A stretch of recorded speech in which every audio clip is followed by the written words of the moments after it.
leqiniso nami wawevuka nami umuntu othandana nami ngenalutho ngisasoko uyena othanda leqiniso nami wawevuka nami umuntu othandana nami ngenalutho ngisahlupheka uyena othanda leqiniso nami wawevuka nami.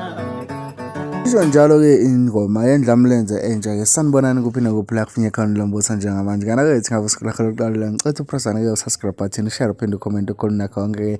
uma usubscribe ayikho imali yakho ehamba kodwa-ke sizosenza ukuthi ube wena oqala uthola i-notification uma-ke sokufaka ividiyo phambili ungakhohlwa ukulike ngane kwethu wenzele ukuthi ividiyo yethu ibonwe abantu abaningi. Kusho njalo indlamlenze ithi umuntu owathandana nami ngisahlupheka yena muntu wayena othanda leqiniso hhayi labo maligaja abakuthandiswe nemali engane zakwethu mnandi kakhulu ingoma ehlabahlosile ziyabuza-ke zithi hayi bo ngabe sekuNovemba yini lo impela November phela beyigameka njengoba wazi ukuthi ingane zakwethu uma ngabe kuNovember impela indlamlenze sizovimbanisa njengoba ivimbanise kushaya uDisemba kushaya uJanuwari ivimbanisile kushaye nama-Easter savimbanisile nge-album yayindala.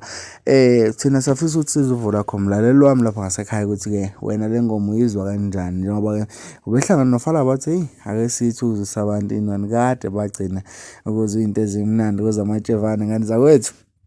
asihlangane laphana kwi-comment section sibambisane nje sithi uku-engage sazane sibonane njalo laphana kuma-comment ngithanda ukubuka.